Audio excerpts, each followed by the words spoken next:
What if I told you that one of America's most notorious gangs didn't begin as a criminal empire, but as a group of teenagers trying to protect their community?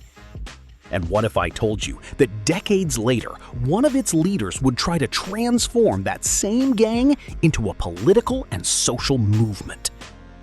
This is the surprising story of the Latin Kings. Chicago, the 1950s. Thousands of Puerto Rican families were arriving in the city, searching for opportunity and a better life. But for many young Latinos, life wasn't easy. They faced discrimination, poverty, and frequent confrontations with other neighborhood groups. In these conditions, small street organizations began to emerge. Their purpose was simple: protection. Teenagers banded together to defend themselves and their communities from threats around them. Over time, several of these groups merged, and from those alliances emerged an organization that would become known as the Latin Kings. At the time, nobody could have imagined what this group would eventually become.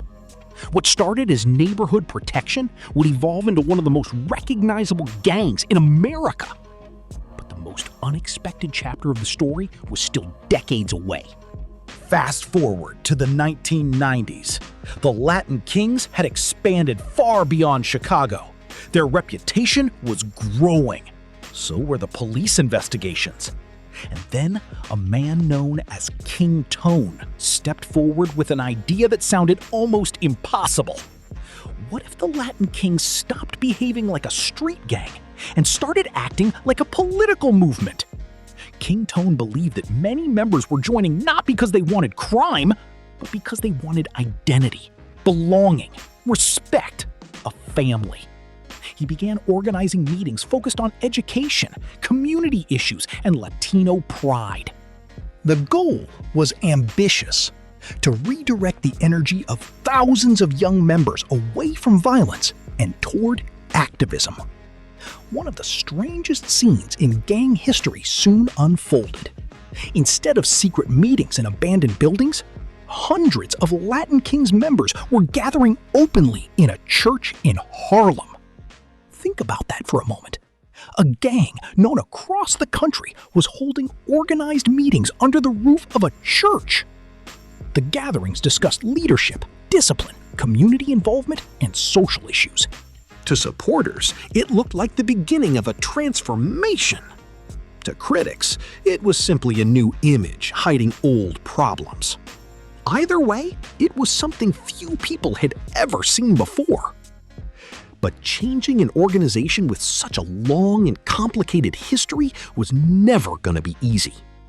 Authorities remained skeptical. Investigations continued. And eventually, criminal charges against key figures would bring the reform movement crashing down. The dream of turning the Latin Kings into a major political force faded. Yet the attempt itself remains one of the most unusual episodes in the history of American gangs. The story of the Latin Kings challenges many assumptions. Their origins were rooted in community protection during a difficult era for Latino immigrants. And decades later, one leader attempted something few gang leaders had ever tried: transforming a feared street organization into a social movement. Whether that transformation was ever truly possible remains a matter of debate. But one thing is certain: the history of the Latin Kings is far more complex than most people realize. What do you think? Could a gang ever truly reinvent itself as a community movement? Let me know in the comments, and don't forget to subscribe for more tales of crimes and fascinating stories from history's most surprising corners.